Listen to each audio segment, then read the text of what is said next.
goal now is to reintroduce people to Huey Lewis and the News, not just to be a good tribute band. Right. I think he needs more respect and props. The whole band does. Oh, yeah. And that's kind of our goal now in a way. We've had that. Matter of fact, we've had people come up and says, after seeing you guys, I went home and listened and downloaded some more Huey. I knew the three. Yeah. Power Love. Yeah. Hip to Be Square. Yeah. Yeah, we've had people say, I really didn't know almost any of those songs, but that's one of the funnest and best shows I've ever been to. You're just a great band. People in general don't know the artist, but they'll know the song. Right. We do get that periodically.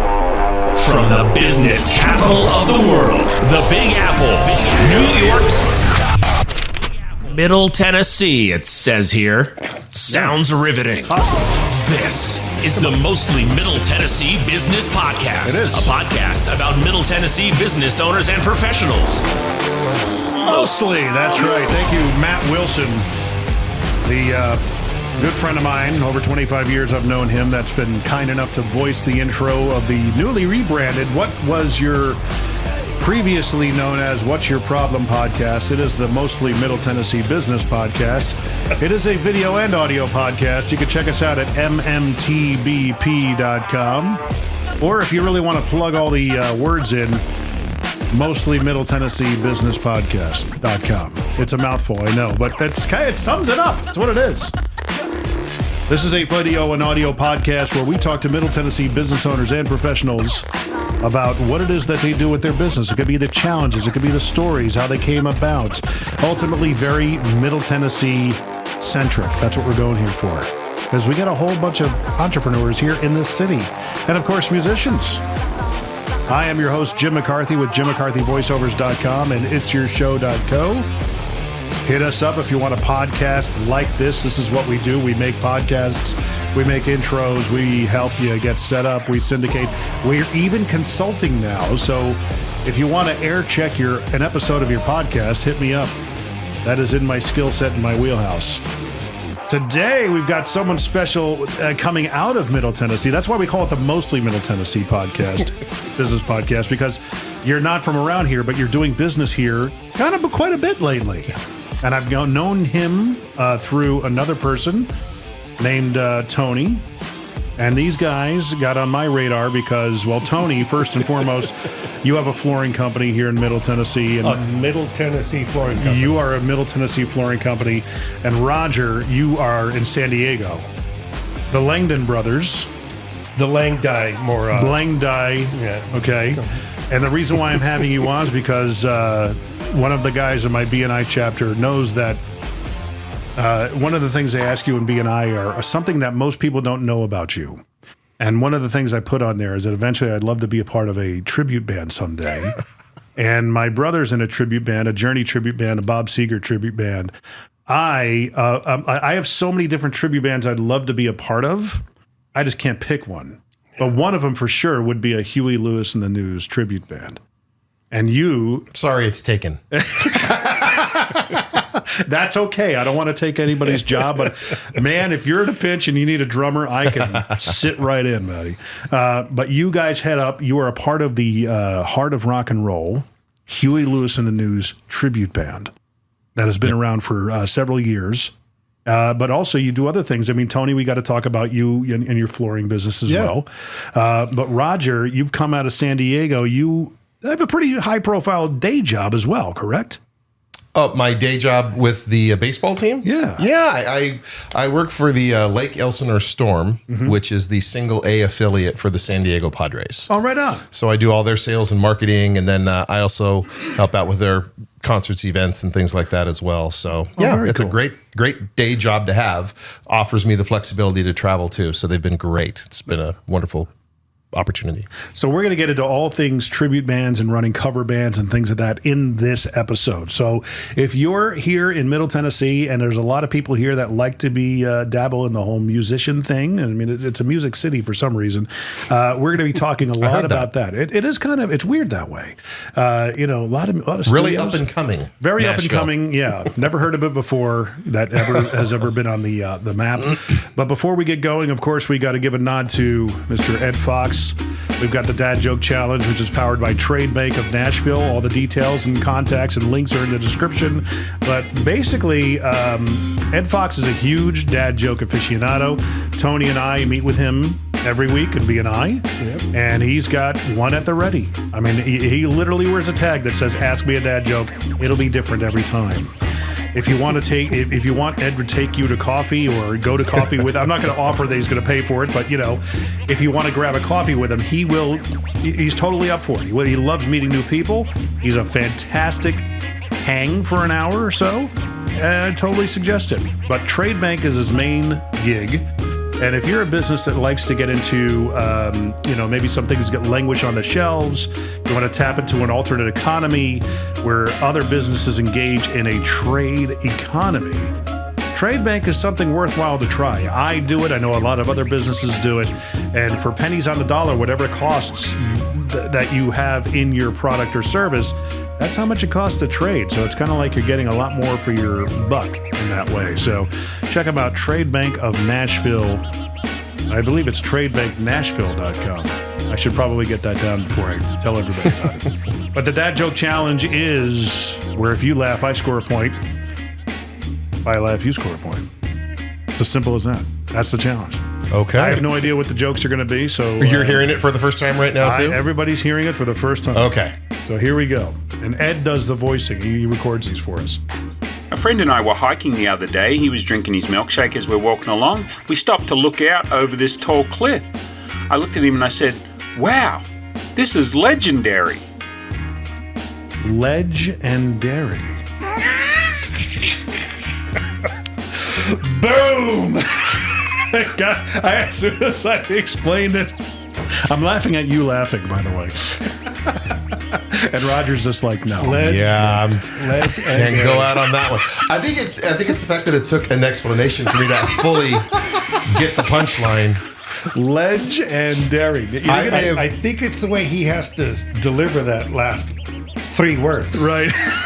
It was too quick. Legendary. I also wasn't expecting the accent, so that I had to get in the rhythm there right at the beginning too. Yeah. I'll give him an absolute A for effort, but I can't laugh on that one. Yeah. The Aussie is it definitely throws you off. Maybe subtitles would help less next time. Sometimes British movies. Yes. Oh my God! Do you guys have to have subtitles on any movie at this point? Because do. Well, I'm 66. I need subtitles for Life, Rocky and Bullwinkle. Yeah, his hearing's going, so he needs words on the screen no matter what. Dude, if it is a Scottish kind of movie, if it's like heavy Scottish, right. I absolutely have to have subtitles. So like Braveheart. Yeah. It wasn't as thick, but I remember seeing a movie and I'm trying to remember what it was. It might have been like what was the Tom Cruise Kidman Legend? No. Oh gosh. I'm trying to remember. I don't remember the name now. People are yelling it right now. Yeah. But that one was a little heavier, but yeah, some of them I definitely need them. Yeah. I wonder if in Australia the punchline goes counterclockwise. Oh my gosh. Versus up here where it's clockwise. Yeah, there you go. There's a dad joke. There we go. That's a dad joke. Okay, number 2. 2 of my sisters were arguing about who should go first at karaoke night. After a while I was fed up and I said, "Well, just do it already." Duet already. Yes, very good. Yeah. You were trying. You want to laugh, don't you? No, you're good. That's the groaner. I'm groaning on that one. Number 3. Here we go. My friend's wife said to him, "Why don't you write down your stupid stories and make it into a book?"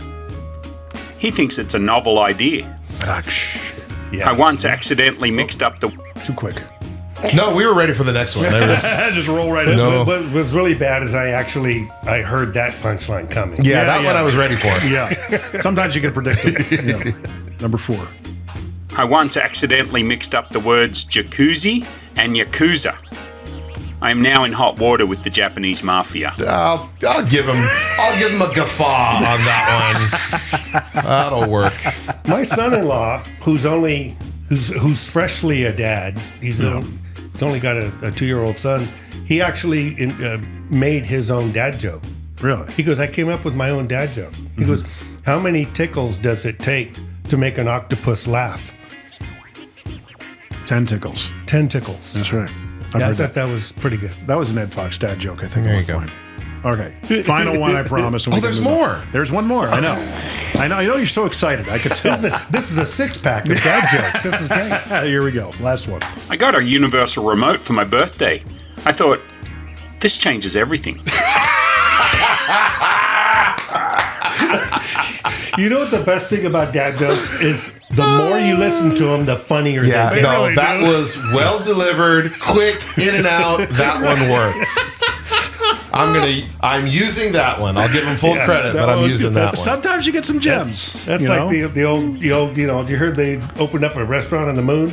Yeah, it's got no atmosphere, though. Yeah. But So, did you put those in order, or did he send them to you in that order? Those are the pods he gives me. Okay, well, I give him credit because he closed with the strong one. That was a good one. Well done.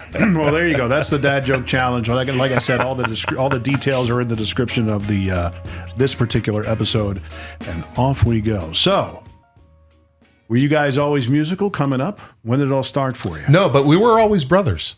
How long have you been brothers? Yeah. What time is it? He can probably answer the musical side. He's definitely Well, I'm older. I can also answer how long it's been. significantly Because older. I was there. You forgot the before. You were there significantly first. part. Right. Yeah. Yeah, So- there's like 8 years. We're 8 years difference, Right. and he's always been musical. That's for sure. Yeah. Right. By the time my dad had a guitar in the house. Right. And he was a hang down your head Tom Dooley kind of folk singer thing that he did. So he taught me basic chords. So there was music in the house for me. And my brother dabbled in drums a little bit. So Right. it, like everybody in the early 60s, everybody had a garage band. We had a couple of friends that knew guitar, and so we played Louie Louie like everybody else. Right. And then by the time the thing about Roger is he had a phenomenal ability to mimic and memorize. Right. From like, I think it was 2 years old, he memorized the entire, this will date us, the Love Bug. The movie The Love Bug? Yeah. From the 70s? Yeah. They made an album, so it was about 45 minutes of the movie, an edit for an album for kids. Right. And I apparently memorized the whole thing. It was, wow. It was Buddy Hackett. Yes, it was Buddy Hackett. It was all and I was doing voices. I was doing the characters. So do you ever get into voiceover work at all? I dabbled. Yeah. That'll be the theme of the day, apparently. But I did do a little bit of it. I wasn't as musical as they were, but I was more on the performer acting side. You were the ham. Yeah, for sure. Absolutely. Yeah. So I did a lot of acting. I did theater in school, and then I did plays out of LA. Once I was out of school, I started doing some theater, musical theater. So there was some musical elements, but voicing and I did some radio in Orange County in LA. And any big notable stations, LA stations? Nothing that's still around, but probably KEZY, which was in Anaheim, California, Orange County, which was just a top 40 station. I did fill in late night. I was never like anybody big or nothing, but I wasn't Ryan Seacrest, Right. Because he took all the jobs. But he really did. Yeah, He still does. yeah, that poor guy just can't get a gig. So I did voices though, and then when we started, as I got older, he and I reconnected because we were so far apart in age. When he's 18, I'm 10. You don't want a 10-year-old around you, right? So once he got into his 30s, or I got into my 30s, we started to reconnect, and we put a band together, and we just did a variety cover band, right? And this was in the Temecula, California area, which is wine country, if anybody knows that area, just north of San Diego County.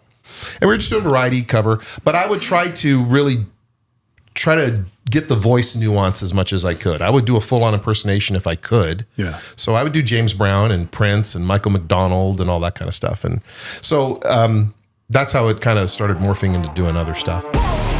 Hey, Middle Tennessee electricians, handy women and men, and just those of you needing better commercial LED lighting solutions.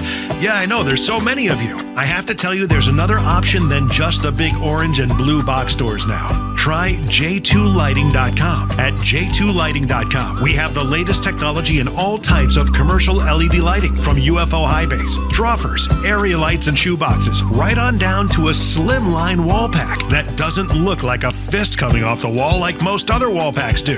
You get what I'm saying, right? Many of our fixtures are wattage and color temperature selectable, which means you have more control over the brightness and appearance in your dark spaces. Check us out at j2lighting.com for a great local source for your commercial LED lighting ideas, even full color light show dreams. Yeah, totally. That's the letter J and number 2 lighting.com. J2lighting.com.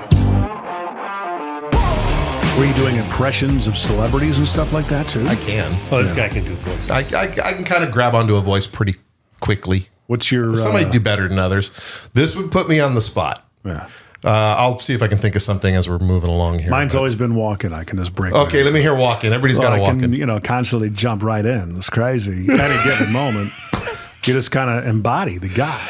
It's all about emphasizing, the wrong part of the sentence. William Shatner-esque type of approaches. Come on. It's crazy. Wow, that was a stereo. There you go. Ow. So, and it's funny because... dog's got no tail.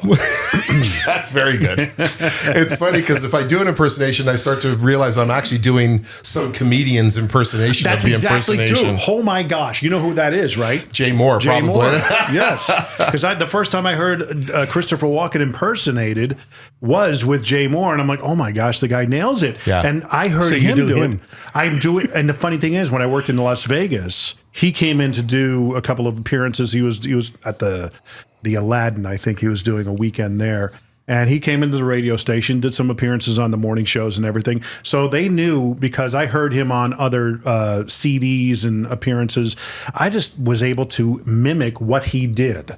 Like he showed, oh, that's how it's done. Right. And then I was able to just mimic it. And everybody around the station knew that I could do it. Oh, he's coming in. Why don't you come on and do dueling walk-ins with Jay Moore? And I'm like, all right, fine. So he cajoled me a little bit. He says, hey, everybody, if Christopher Walken was from the Bronx, I had this New York accent that went away. And Walken is from that area. Yeah. So he comes into the studio afterwards, because I was a production guy, did voiceovers and stuff. And he starts coaching me.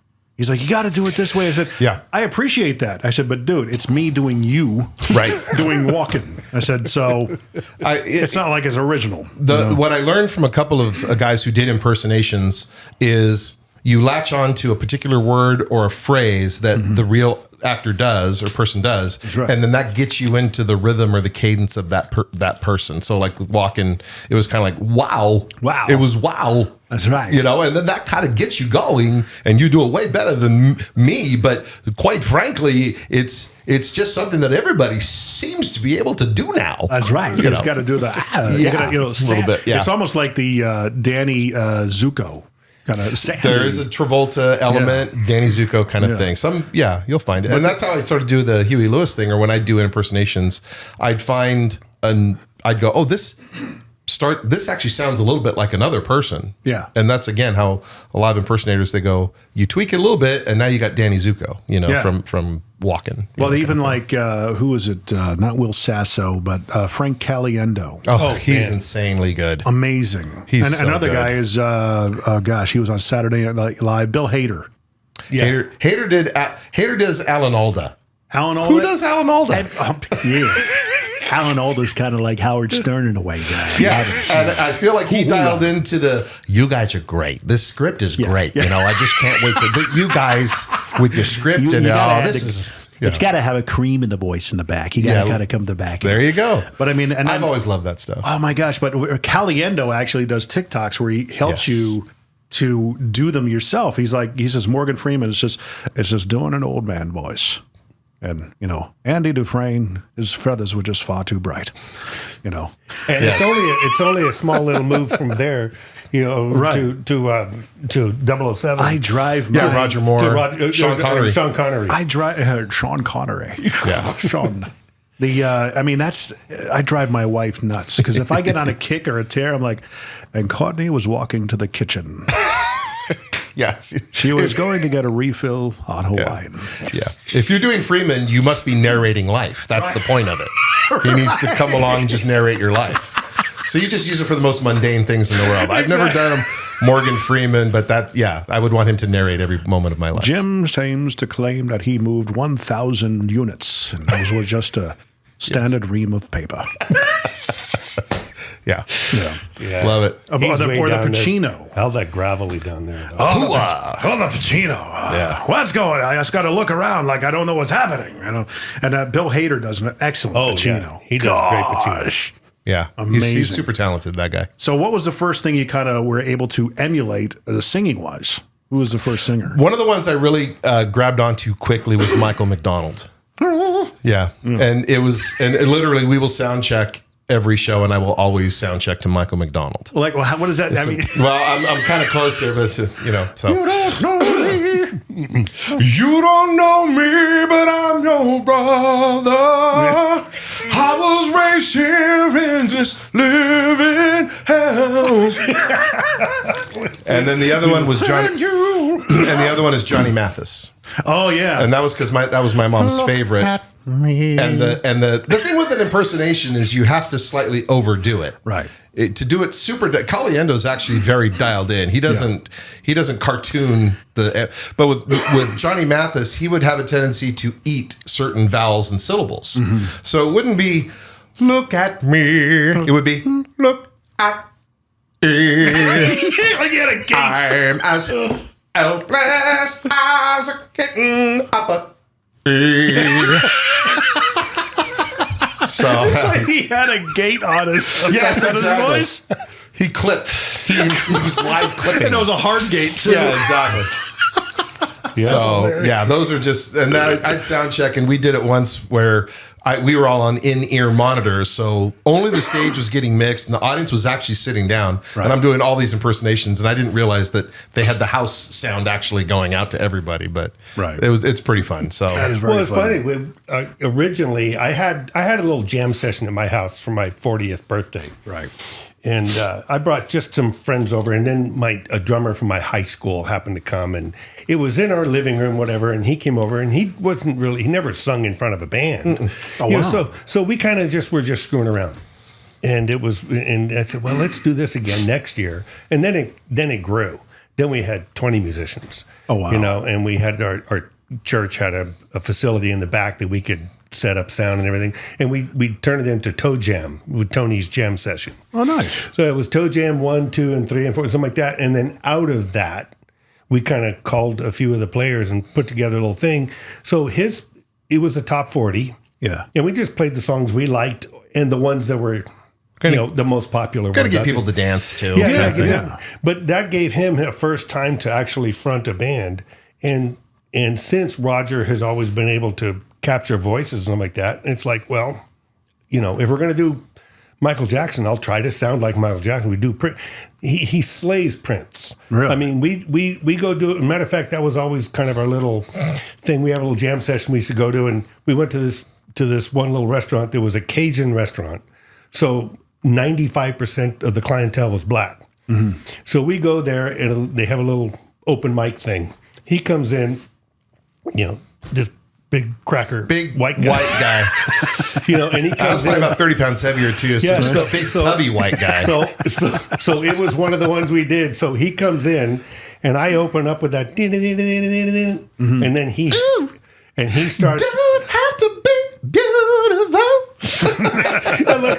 and after that first line, yeah, and just like in concert, they all shot up out of their chairs and screamed. It was like Showtime at the Apollo. It was Showtime at the Apollo.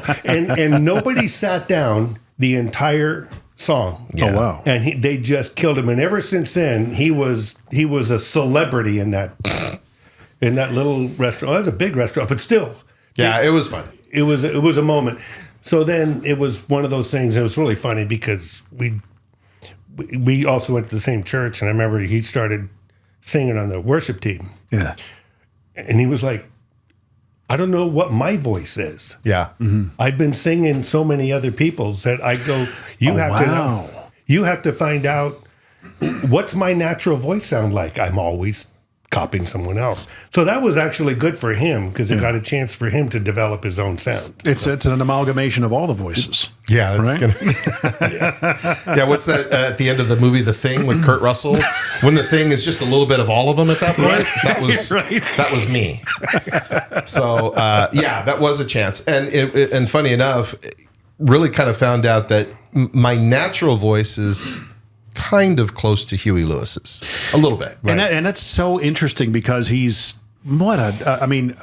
are so many iconic voices that came out of that era, that you can hear it within the first couple of beats and go, oh, I know exactly who it is. You know, there's not many people that are out there. You can do it for David Lee Roth, obviously the exception, Sammy Hagar, all those guys. But my God, here's the thing about a band, because you were also part of like, you were cover bands, but very, similar to like Rubik's Groove, those type of things, I would imagine. Right? Yeah, those are more genre tribute. Okay, meaning they're not a specific artist; they just take an era, right? And they go. Ours all out was on whatever it. made people dance. Right. Our main thing was dance music. We were at that time. It'd be what you'd call a corporate dance band, cover band. So we were hired to play the wineries out there, casinos. So our job was to fill a dance floor for 3 hours, 4 hours. Right. And so it was always, and I was a DJ in clubs all through the 80s and 90s. So I pretty much had a good finger on the pulse of what songs would work. So we were able to do a lot of songs that a lot of cover dance bands didn't do. Yeah. And then I would kind of mash them and medley them up like a DJ would at a club. Right. So we'd find songs that worked together well and mash them together and create kind of a cool thing. And then I was kind of that voice mimic. We had a female singer who was just a flat out great singer. So she gave us legitimacy. I gave us kind of some comedy and some show element. Right. And we had a really nice little thing there for a few years. It worked out really well all over Southern California. So the decision to go ahead and with a Huey Lewis and the News tribute band. Well, we lost our phenomenal female singer. Oh, she moved to Arizona. We were in California. She moved to Arizona, and Roger literally, I think, called me up the next day and says, "So what do we do now?" Because I mean, she was the ace in the hole kind of thing. Right. She could just blow everything out of the water. But I said, well, listen, this is what, 11, 12 years ago, something like that. This would have been 2012, 13. So I said, hey, listen, I think this tribute thing is something. Yeah. You know, it's starting to pick up. We're hearing a few of them like this. And we always had the Heart of Rock and Roll in our set list anyway. Yeah. And a great song. A good buddy of mine said, I wish you guys would do You Believe in Love. He goes, that's my favorite Huey song. He goes, and Roger sounds and looks like Huey anyway. He goes, so you guys should add that to it. Well, the problem is that song, that's got like serious 4-part Beach Boy harmony to it. Yeah, yeah. And that was not our strength. Our strength was kind of the funk groove and a couple of lead singers. So we said, okay, no. Well, when he said, what do you, I said, dude, let's try Huey. Yeah. Everybody said you sound like it. That's a natural move if we're going to do it. So let's try that. Right. So we did, and then we, scouted around the country to see what the competition was, kind of thing. And there was really only one other one up in Northern California. It's the first thing I did, quite honestly. Yeah, when he said, what's the market for it? What's the market for it? And so kind of maybe talking about some of your other podcast type guests, we came at it from a very market driven need. Is there a need for this product? And so, and it's Tim Church, by the way, who came up with why don't you try Huey Lewis? And he lives here. He's a Columbia guy now. He lives out in Columbia. We got to shout out Tim Church. He's the reason. He's the guy to blame, or the guy to give credit to, depending on what you think of the band. But so Tony said, "What do you think about doing the Huey Lewis thing?" And so that's the first thing I did. So like I said, this would have been late 2012 or very early 2013, and I Googled, and there was one. Wow. In the entire country. Right. They happen to be in Northern California, which is where Huey Lewis is from. And so maybe there's a built-in base there. Yeah. But I kind of thought, I go, if you Google Journey tribute bands everywhere, you'll find, they're like Starbucks. Every town has a dozen. Yeah. And so I went, maybe there's no market for Huey Lewis. Maybe it's just not something people would really want to see. Right. And so I kind of hesitated a little bit. The other thing I did is I texted him off the top of my head, how many Huey Lewis songs do I know off the top of my head? Mm-hmm. And I was in high school when Huey Lewis came out. So I had his albums. I knew him. And I think I came up with about 5. Right. And I thought, if you ask me to name off Rolling Stones or Beatles, I can probably give you a dozen. Yeah. Yeah. And so, again, I thought maybe there isn't a market for this. But we kind of thought, we'll play wineries. Tributes do seem to be popular. Yeah. It's certainly not a flooded market. Let's give it a shot. Right. So we put a band together, and we booked some pretty decent shows, and one agent got us some pretty good shows right off the bat. And so we thought, well, maybe there's some legs to this. Maybe we won't book as much as a Journey band or a Van Halen or Beatles, but I think we can carve out a little niche. And it took off from there. That was 2013. Yeah. So we started really in 13. So 23 was our 10-year anniversary. So we're starting our 11th year doing this. In one of the podcasts I'm a co-host on is the Rich Redmond Show. You guys know of Rich. He plays with Aldine. And we have Bill Gibson coming up on the 15th. We're going to be interviewing Bill. Yeah. Great drummer. We interviewed Huey, about a year and a half, maybe 2 years ago. Yeah, probably 2.5 years ago. And it was one of those things, I had no idea what kind of guy Huey was. I thought I had the impression that he was kind of like, a little bit of a star, He's standoffish a little bit. Standoffish, and maybe it was because of his handler told us like, you got 30 minutes and that's it. And okay, and he gave us an hour. Yeah. He just hung out and he was just totally chill, very transparent, very vulnerable. Great storyteller. Oh man. And it's like, it was just, you just sat there as just, like this. Story listening. After story. Yeah.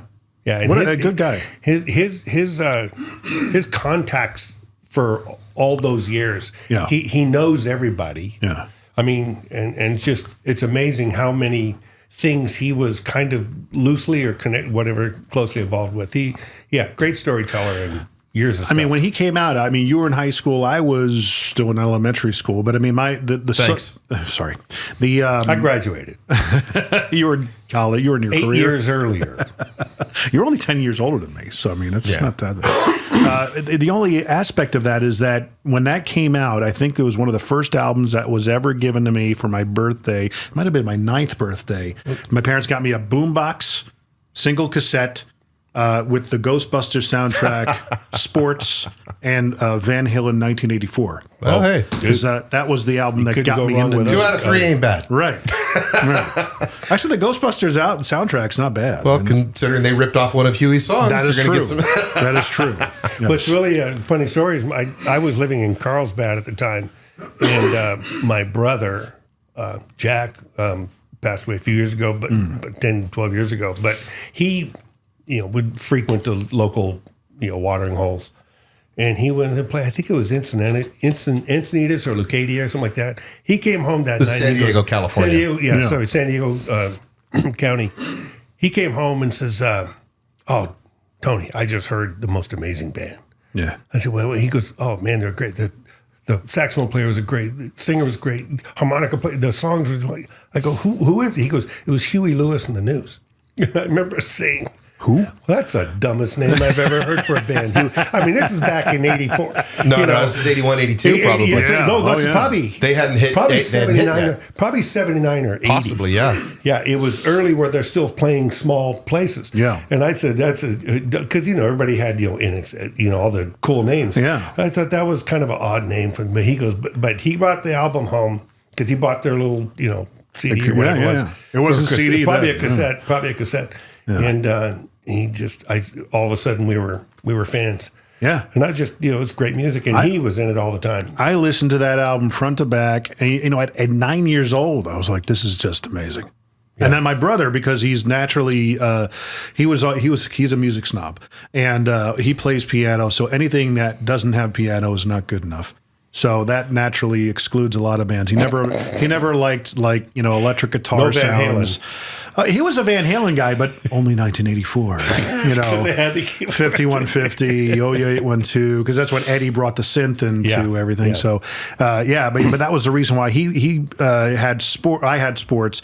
Then he got 4, and it's like there's a whole multitude of songs on that album that are great. Yeah.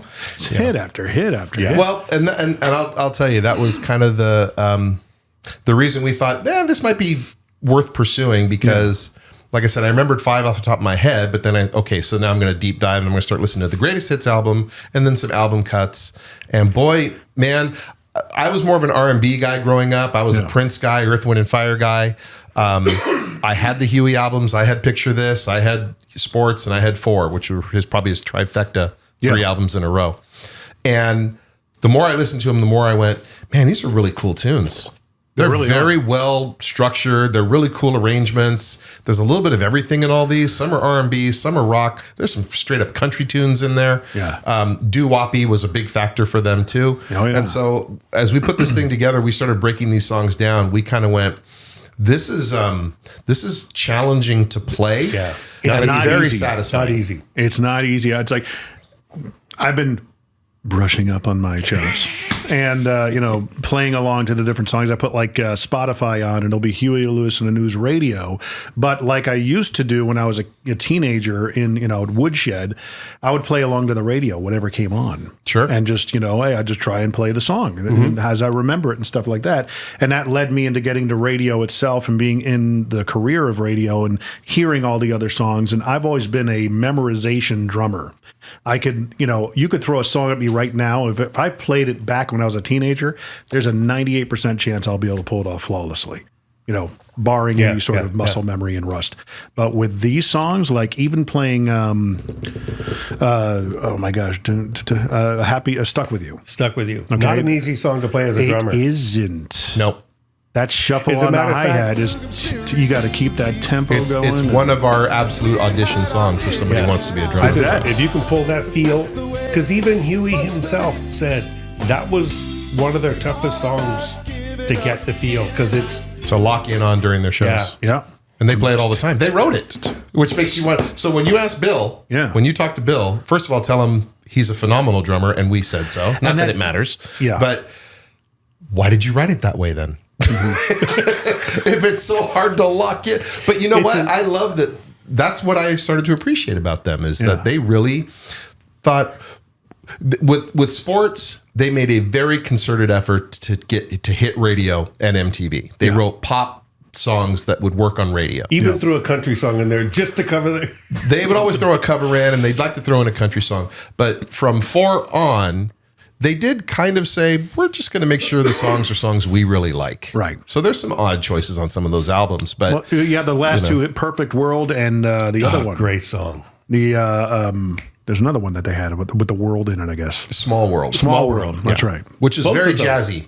Yeah, It's a very jazzy tune. That's got a fusion feel to it for sure. It's got Stan Getz playing sax in it. And the funny thing is, my brother, when he came down here to visit a couple of years back, he and I, much like you guys, as you get older in life, the gap between you gets narrower and narrower. So now every time he and I talk, it's always about music and our passions and stuff like that. Even he brought up to me like all the sounds that they had on the 1984 album for Van Halen. He says, I've yet to hear somebody duplicate those sounds. Even the synth sounds, the horns, the brass on I'll Wait. And I'm like, and he'll bring it up to me. I'm like, holy crap, you're right. I never thought about that. I said, you ever listen to 90125? Yes, the Yes album. Right, the Yes album, right? Yeah. I'm like, I'm taking a walk, and because I've had so much background and exposure to production and how to produce music and radio ads and multi-track layering, I'm listening. I found myself on a walk listening to Owner of a Lonely Heart, and I'm going, I never realized there was an actual percussion track going on. That song has got so much going on. Oh my gosh. It is so layered. Yeah, all the electronics. It's got all the big samples and orchestra samples and things like that. I mentioned to my brother, I said, one of my favorite Huey songs, and my brother's a huge Bruce Hornsby fan. Oh, there you go. Yeah. So I said, Jacob's Ladder. Jacob's Ladder. And he goes, you know who wrote that? I go, no. He goes, Bruce Hornsby. I'm like, of course he did. It sounds just like one of his songs. Yep. Wrote it and recorded it. Did he? He actually did. He recorded. He plays it live now. It's a different version, but he recorded it and he goes, it's not working for me. So it's got such a drive. He gave it to Huey, and Huey said, "Yeah, we'll take it. We'll do it." And it went to number 1 for them. Yeah, that was a number 1 song for them. That's a great song. So, but it does sound different. Doing it. Yes, Bruce Hornsby does it differently. Perfect World. We just played Franklin, Tennessee, a few months back, right? And we were fortunate when the gig works out, we get a live horn section. Yeah. So we're normally a 7-piece band with 1 live saxophone player, and that guy's a freaking beast, man. Steve Nieves from Columbia resident as well. And he tours with Jim Messina as well. So if you ever want to see Jim Messina, you'll see our sax player. Oh, wow. We let Jim Messina use our sax player. That's how big we are. But we'll get a live horn section, and Perfect World is just a phenomenal song. Well, they have that live horns. intro that the acapella. Because they had a whole stretch of years there. They played with Tower of Power. So, all of a sudden Horn songs became a bigger part of their show. Tower of Power, they were like grateful because they revived their entire career, because about the time Tower of Power broke up, Huey picked them up and gave them a whole new life. I think the interesting thing is now that we've been doing this for 11 years, is I do love Huey Lewis, the news music. Yeah. But I still think I'm able to look at this whole thing objectively from a marketing, a strategic, where do we fit in the marketplace? And I know, again, we won't be that highest level of tribute band. You're good, though. But we're, in terms of gigs, in terms of volume of shows. Okay. In terms of production and quality, I'll put our show up against the best tribute bands out there. I think it's a phenomenal, well put together show. Right. But I think what it is we know that Huey Lewis won't ever be as sought after. Right. And so we've carved our niche. We are in the lane we need to be.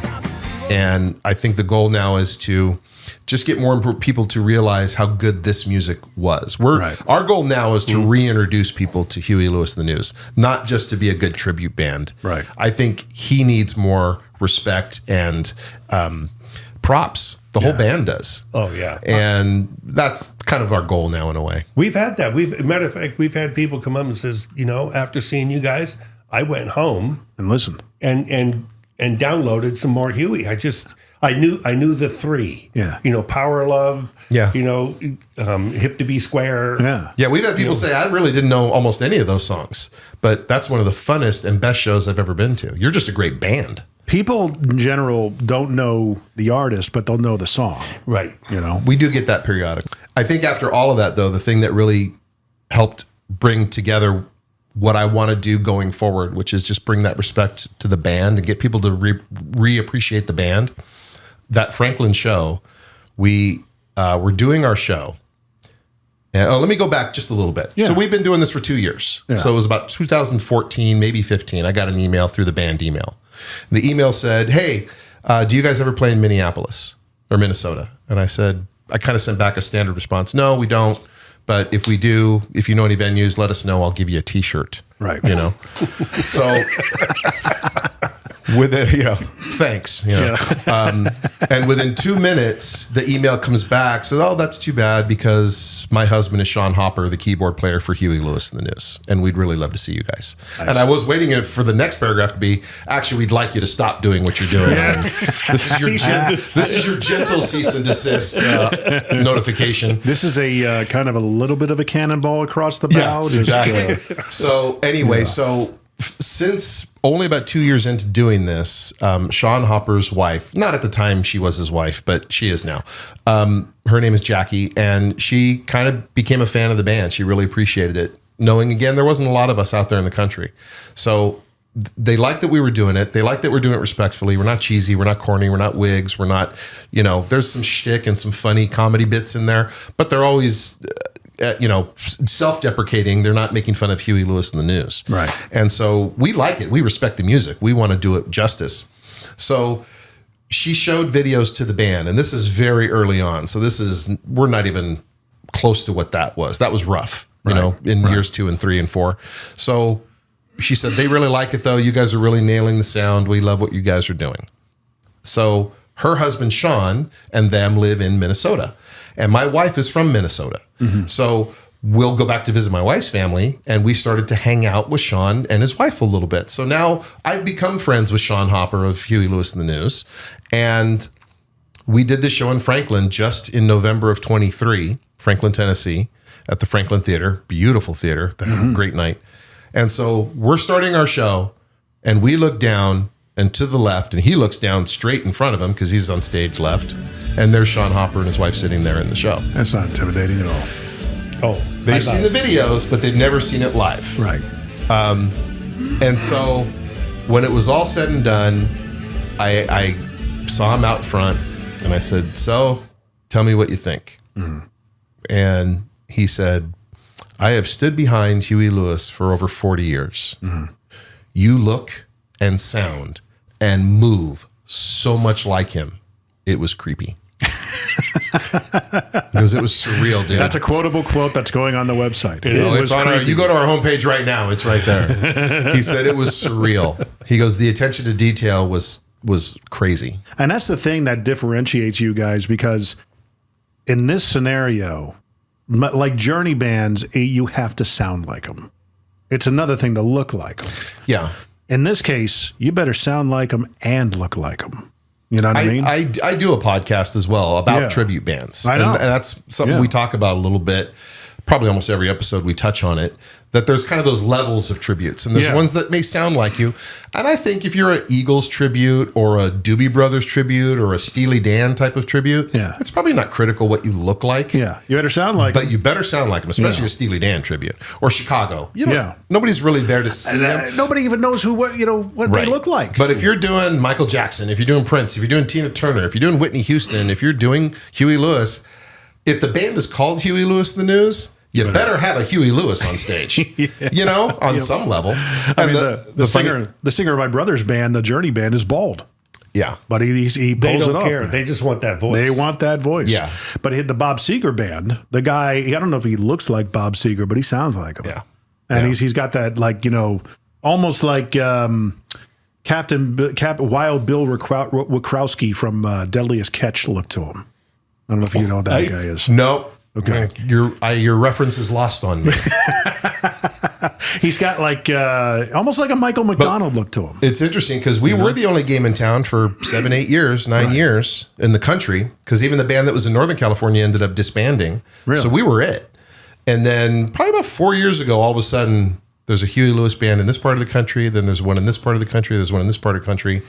And God bless them all. I'd love anybody keeping Huey Lewis and the music out there because it helps all of us. Yeah. But they're not good.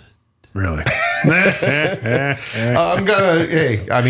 Call it as it is, man. But I don't think they're particularly good. Right. And I don't think they have taken it as serious. Yeah. Right. I mean, we have guys in our band. I mean, my goodness, they've toured with national acts.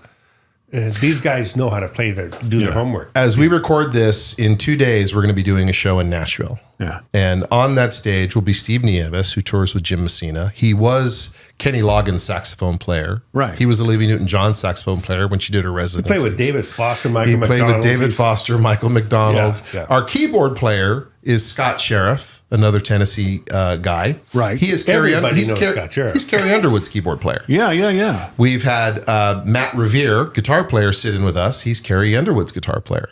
We have Desi Cerna, guitar player, who's a musical education genius, a guitar technician, and he's got a YouTube channel that's got tens of thousands of followers and subscribers. So we've got some really quality guys in this band, and some of them have sought us out and said, we'd love to do this if we can get an opportunity. Yeah, because musicians really love to play. Yeah. We've never had anybody say, dude, I'm on board. Oh, yeah. How about you were the same way? Oh, come on. musicians I've been like- freaking hounding you ever since I met you. The horn section. Need a drummer yet? You Yeah, guys the ready horn for drummer section yet? going, dude, that's all Tower Power stuff. Yeah. Those are great. We love to play that gig. Yeah.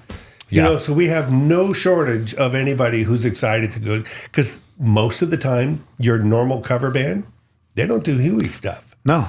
Not So typically. now I feel a responsibility to take this to the highest level of quality. Yeah. Which if it translates to quantity, that's wonderful. Mm-hmm. But my goal is always to keep refining this and keep fine tuning it and keep the respect level where it's at. And that's what motivates me at this point. Yeah. I mean, it's getting it back into the vernacular, so to speak. There you go. You know, and The best thing about doing this kind of a band as opposed to just a general cover band is when a general cover band is done and we play whatever show, thank you very much, you guys are really good, and they leave. Yeah. We have people come up to us and go, gosh, you can't believe how long it's been since I've heard that song. That was a song that I met my boyfriend. That's a song that we went to the prom to. All of a sudden, we have conjured up some really great memories, and they come up and they tell us their memories as if we're the ones, but we actually, in a sense, get now to play a part in that memory. Yeah. That to me is my favorite part of a show is afterwards when they tell you how much it meant to them to hear those songs again. That's the best. Yeah. Yeah. I mean, it's amazing working for a radio station that I did here. That was the premise of their whole station, Mix 92.9, was memories. You know, you remember when you heard this song, you know, because there are associations created, indelible ones. Absolutely. Nothing triggers like music Oh does. my gosh. Smells and music. Smells and music. Yeah. It's 40 years. You know, Yeah. that means all the people that were Like, I literally 15 remember years old, they're 6, you know. I remember, you know, listening, you know, to Forest for the Trees, and I even listened. Wow. You are a fan. Yeah. You know, and it's like, that's a great song. And you listen to it and like, what does that even mean? You know, He wrote great lyrics. yeah, He you know? truly did. And it's like, you know, I mentioned, well, you got to see the Forest for the Trees. And my wife goes, what does that even mean? I'm like, well, it's an old Huey Lewis and the News song. It means to, you know, see the big picture. And, you know, you could see the trees, but you got to see the forest as well. Right. And she's like, doesn't it mean the forest of the tree? I'm like, no, it's forest for Yeah. the tree. You know, that's how the song went, at least, you know. But even I Know What I Like. Great friggin' song. Yeah, I love you know that what song. I mean? Some of those songs I wish we could work into the show a little more often, but we try to keep it to as many hits as possible. But I mean, there's some great songs there. If you were a fan of Huey and you dug into those B-sides, undoubtedly you like those songs. Yeah, Look at Trouble in Paradise off their first album. Yeah. Yeah. We make sure that's in every, because number one, it's a great song. We love playing it. And it's a showcase for our sax guy, who's just a beast. Yeah. So right out of the gate, there's two things that happens when we come out in the show, and everybody's never seen us before. They come out there, and like anything, we start out with, we have a little intro. The band comes out, and we start out the Heart of Rock and Roll to the Red Heartbeat. You just hear a heartbeat as the band's taking the stage. And I know that everybody in the audience is going, okay, when Huey walks out, does he look like him? Does he sound like him? And when Roger walks out, you can almost hear a little bit of a gasp in the audience. Or a little pause. Or, there's a response as soon as he walks out, because he walks out in the exact same outfit that they're seeing on the screen from the original MTV black and white video of that. And then he says the first line. And I know you could almost hear, oh, this is going to be good. Yeah. New York, New York. That's exactly it. Everything they say. That's exactly it. Yeah. I can't sing like that, but you know. So everybody just sits back and says, okay, because it's all uncovered and revealed in the first 10 seconds of the show. Right. And now he has them. Yeah. So And then it's there'll be legit. the true Huey fans that from that point for the rest of the night, they're going, is he going to put on the red suit? Because the Huey fans know there should be a red suit. Right. And so just spoiler alert, there Not is only a the red suit. red suit, and I took this from your episode that you were interviewed on your podcast. I did listen to it. The glasses. I was debating whether I edit that out or not. I went, that might be a little that's too perfect. That's a little in the weeds. No, because it's you could pick, you know, Ray-Bans, but there's a specific brand of glasses that he wore, and you went after it. This is the kind of detail that you're going to get at one of these shows, guys. We had somebody steal those glasses off the Yeah, stage. somebody stole them. Really? Off the stage in front of it. So Those are not cheap sunglasses. Oh, Thanks, gosh. Easy Top. Yeah. Those are not cheap sunglasses, man. And so they were gone. And I was like, oh no. And we At were the in Franklin show? No, we were in Detroit. No, it was Detroit. No offense, Dan. Well, my brother's from Detroit. we've just lost our Detroit audience. I've got a huge Detroit audience. Actually, on this technically, it podcast. wasn't Detroit. It was Bay City, Michigan, which was beautiful. It was one of our favorite man. shows ever. That Beautiful was a show. cool place. And it was unintentional because we have giveaway. I'll toss out Ray-Ban sunglasses with a Huey logo on the side. Right. So I put my glasses down at the front of the stage to do something. I think somebody grabbed them thinking they were just going to, these are the kind I throw out probably. Right. So they grabbed mine, but we found them. Well, good. We got them back. But You only have one pair, or you got backups? no, I can only, we're a tribute band. I can only afford the one You guys pair. make more money than most normal acts. Hey, if Varney would like to sponsor me on some level, they can throw me a pair of the Legends. Yeah. Wait. Varney? Oh. Yeah. So, and it was funny because I knew that it was just like I said in that podcast, it was one of the things I knew from day one. I'm like, you don't wear the Ray-Ban Wayfarers. Right. That's not and that's what they all wear. which I'm giving away to the other Huey tributes. It's Varney's, and I knew him because we all wore the cheap knockoffs in high school, Right. And because nobody could afford the real ones, Well, but a couple $100 all of the swap meets and markets, flea markets on the weekends would sell the knockoff, and that's what we all wore. As that was the hot sunglass of the time of the 80s, 82 to 85. Was that the Ferris Bueller sunglasses? I don't know if Ferris wore those. It was he had a frame around him. It looked like almost like a wire frame. I think his might have had the little leather flaps on the sides. The aviators would kind of thing. And there was oh my gosh, in the 80s, my daughter would look at pictures of us from the 80s and she would go, so was every day like Halloween and costume day? Everything was so bright and colorful. And I know. Lots of belts and lots of chains and lots of rubber bracelets and good time. Fingerless lace gloves. And she said the same thing. She goes, I wish I lived then. I go, it was a good time. It really was a good time. There was no such thing as over-accessorizing. No, not at all. Men had as much hairspray and makeup as the women did. Because you've seen the photograph. I mean, how high can we were trans before trans was cool. I mean, Bowie. Been there, done that, wore the eyeliner. Yeah. Before it was a thing. Well, I mean, it's my brother, and I think you and he would have a great conversation because he is as detail oriented as you. And and he's an encyclopedia too. Like we sit there and we throw out who sang what, and he'll say, "Yeah, it was. Here was the year. That was the singer. That was the album. That was years of being a DJ. From being a DJ too. Oh, yeah. Some of that. My head is full of unnecessary knowledge, musical. Rock but if you need me to remember, gosh, what verse did I need to remember for the Bible for this little thing? And I'm like, I remember the verse. I don't remember where it's at. Right. Kind of thing. So the thing that matters, I remember my wife's name periodically. But if you give me a song or an artist, I go, oh yeah, that was so-and-so back in 1983. I'm kind of that way too. I weird stuff I can just remember. Yeah. It's crazy. It just, maybe it's that was my time in radio too. I could associate songs with the artist very easily because I think I had a photographic thing going on. And I think what draws people like you or me to things like radio and stuff like that is that's maybe stuff we kind of nerd out on. Yeah. We'll kind of remember that stuff. Well, for radio, for me was I was on the track to become an electrician at the time. But my brother once told me, he says, you never want to have a job that you got to wake up and wonder why you got to do it again. And I was like, man, that's where I am. I don't like doing this. So I knew that radio didn't pay very well, but I'm going to make the most of it. I want to have fun. I want to have a good time. This is something that I think I enjoy. And I got into it, and man, it was me, because it was not the on-air part, doing production. Gotcha. I really love that aspect of it. But, the on-air part for me was just mundane. Yeah. Because it was classic. It was classic rock. Yeah, my son's a drummer, but once he got a taste of the bug from behind the glass, and all the buttons and the knobs and everything like that, that's a drummer. I think he goes, I would much rather. I know he loves the post work, than the actual. I mean, he misses the playing, but. Now, you did radio when you had to run your own board, though, right?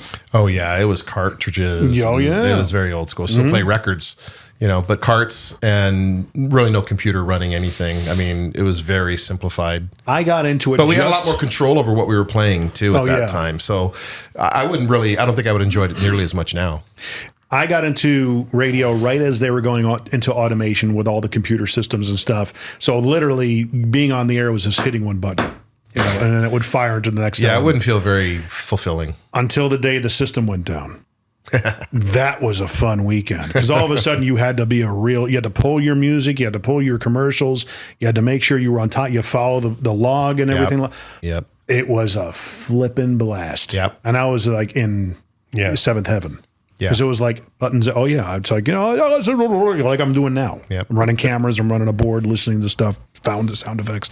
That's right up my alley, But that's a drummer. We're octopuses. Yeah, and I'm kind of moving in that direction, too. I mean, like I said, the podcast I'm doing is nowhere near the level where you're at in terms of the technology. It's way more DIY at this point. Right. But I'm having a great time doing it. And every week I'm doing a little refining and tweaking here and there. And it's one of those things where it's like I'm really getting some satisfaction out of the post-production side of it, too. It's kind of fun. So is your audience for the podcast mainly other tribute acts?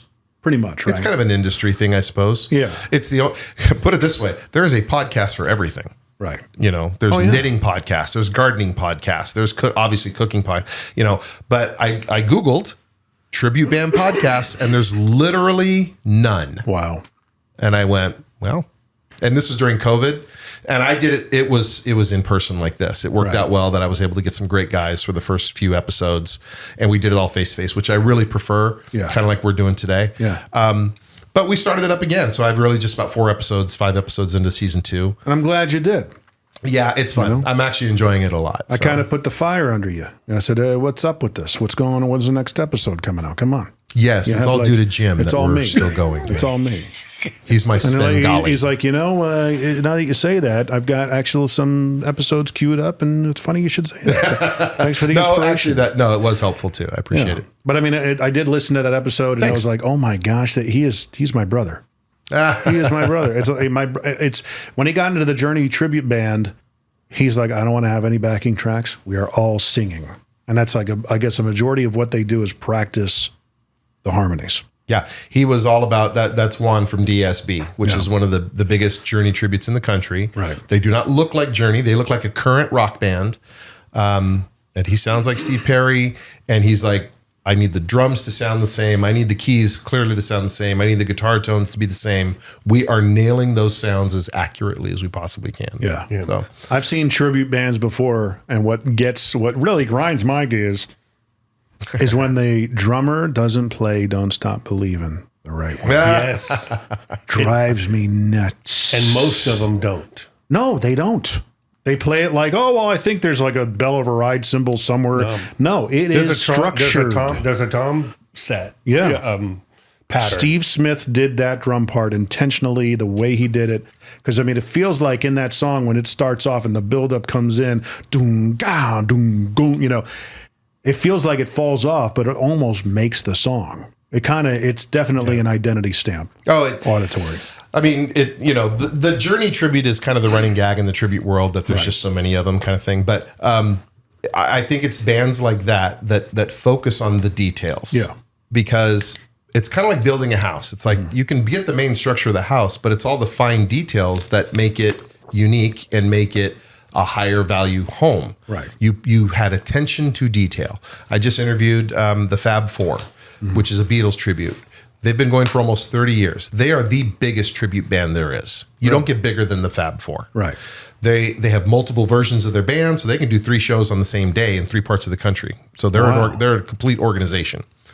Their attention to detail is remarkable. Yeah. I mean, there's Beatles tributes where Paul McCartney plays right-handed because the player is right-handed. Well, Paul McCartney's left-handed. Yeah. So the guy in the Beatles tribute learned how to play left-handed. He's a right-handed player. The funny thing is he learned how to play those songs. Just those songs. Only those songs. I don't know anything else. Yeah, he just got his muscle memory to work on those songs. But that's all he needs. But, the Ringo plays exactly like Ringo. The movement is the same. Butters the toast. What they call butter the bread, the way he hits. With his hi-hat. Yeah. So I knew going in, not knowing really the tribute world 10, 11 years ago, I just knew if we're going to do this, I want it to be theater. Yeah. I want it to be visually a show. So I always knew that the details were what was going to matter. Well, a Beatles show, you got to get all the characters. For sure. In that particular band, you all have to be. Because they're all icons. Each one of them, their own icon. Yeah, they are. Exactly. But I mean, in this case, Van Halen too, very much. But you see bands like a Van Halen tribute, you got to get the singer, and Eddie's got to be right. Yeah. Nobody really, Michael Anthony, you can get away with somebody who's just kind of there, and then the drummer I need somebody to sing those high parts against David Lee Roth, man. And there's a couple. Van Halen out of California, I think, really nails the fact that their bass player is also the high Michael Anthony stuff. I mean, that's insane. Those are insane vocal parts. Atomic Punks. Yeah, they're good. I think that all helps the whole industry get to a higher level. And tributes, if you can know you're in kind of the golden age of something, I would say we're probably in it. It's funny because yesterday I watched, and speaking of, like, we talked about Bill Gibson earlier, underappreciated, underrated drummers for sure. And he's like, Alex's Van Halen is in that same kind of fraternity. And he's just recently, in the past 10, 15 years, starting to get his due. And they did, I guess he recently just got inducted into the Modern Drummer Hall of Fame for 2023. Really? And I think he's such a hermit now. He wants nothing to do with anything, especially after his brother died. I'm sure he's just, I'm done, you know. Rich and I have talked about, you know, I'm like, I would love to just get a scoop and get him on. Maybe we can make it happen. Who knows, you know, but that would be just amazing to spend an hour with that guy. But he and Bill Gibson, to me, and I'll tell Bill this, dude, you need, like, just hear it from me. You need more recognition, Bill. What did we just say? We were sitting there listening to the stuff. I said, I don't know what it is about. It was one of the songs. We were on the plane driving out, and I said, we need to drive. I think it's Power Love. Yeah. Mm-hmm. I go, we need to. For some reason, when I hear their version of it, I said, there's just a drive about it. We have it, but there's a notch up that they're at. I said, we need to get. And then we re-listened to it, and what it was the presence of the drums are so out front. Right. We didn't realize we're listening to the mix of a live concert, and Bill is as loud as Huey. Yeah. The drums, I mean, drums should be up there, but it's so much in front that it's a boom. And it's an 80s mixed live so show. All so that it's reverb big and all that. gated reverb drums, and they just sound like they're, you know, just monstrous. But I mean, even like just getting back to the whole Bill and Alex thing, last night I watched, there were 3 guys that came out and did a tribute to Alex Van Halen and his brilliance, you know, because everybody attributes the brilliance to Neil Peart and those guys. All the other guys go overlooked, you know, and there was a lot of brilliance in Alex's playing that goes unnoticed. So it was Mike Portnoy from Dream Theater, Ray Luzier, who's with Korn. And Ray Luzier played with David Lee Roth for a season, probably about 7 or 8 years. That guy you need to get on your podcast because he played with Metal Shop, which became Steel Panther. Right, yeah. And Metal Shop is a part of that whole conglomeration. I can't remember the name of the company, but they're the ones that back the Spasmatics and other. Might be something to look into. Yeah, absolutely. There's a fun band. Yeah, Spasmatics. But they were talking about how just how influential he was. But Ray Luzier would be a good guy for you to get on your podcast. Yeah, he'll do it virtually. Alex definitely was one of those guys that the minute he starts playing 2 hits in, you're like, that's Alex Van Halen. Oh, yeah. You know, I mean, that drum set was tuned. Yeah. Just so different than everybody. It was monstrous and mixed. Because I mean, you couldn't. Those toms were. And Bill, most of the guys in Huey were very jazz oriented backgrounds and really came from that jazz and R&B. Yeah. And so that's why you get a lot of those shuffly type tunes, the blues type tunes. They have a lot of shuffles. Yeah.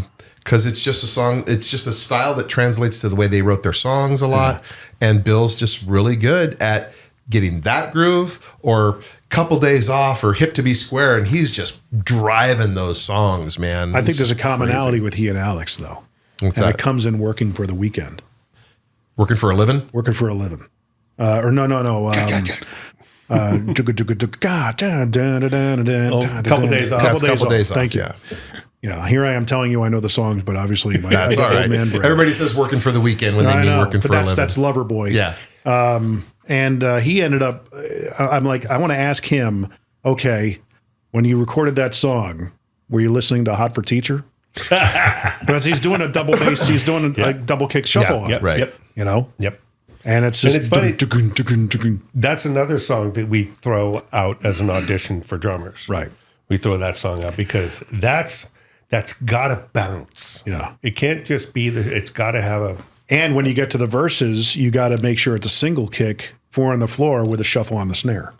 Yes. Yeah. Yes. They had a couple of songs where he's like, when the drummer started hearing the song, they're like, man, he's playing the top half as a shuffle, but he's playing the bottom straight, or he's playing the bottom with the shuffle kick kind of vibe, and then he's playing more straight on top. Yep. And it's one of those things like, why'd you write it that way? And it's like, yeah, because I can. Right. Because then he's doing the actual straight 4 with the share. Yeah. He's still doing little triplets on the kick drums. It's really funny because learning the guitar parts was, like I said, once you dissect the pieces, you realize, man, there's a really lot of intentional things they did. Yeah. And it's really rare to hear the same verse played exact. They'll change one little aspect of the second verse. Yeah. Guitar wise, they'll hang on that a quarter note longer or something like that. And I know it's not just I don't know that it wasn't that it was inadvertent, Right. like missing the one note. Yeah, they made it, just played it second and went, leave it. It's fine. Just leave it. But the only thing is us trying to recreate. I want to make sure that pattern the second time is the way they played the second time, not just repeat the first pattern. And talk about underrated. Oh, Their guitar player, Chris Hayes. Yeah. That guy, I am on a quest to meet and shake Chris Hayes' hand. Right. And that dude wrote some of the tastiest licks. Yep. And Walking on a Thin Line was a great song off the Sports album. Oh, gosh. And Great song. in my opinion, just one of the best structured guitar solos that fits a song perfectly. Yeah. I love the solo in that song. Yeah, and the open of If This Is It, And if this is it. God, that whole thing is so melodic. To me, a great guitar player plays songs that you can sing to. Yeah. That was Neil Schon. Neil Schon was one of the best. The hook master. Yeah, because he could shred with the best of them. Yeah. But he always honored the melody.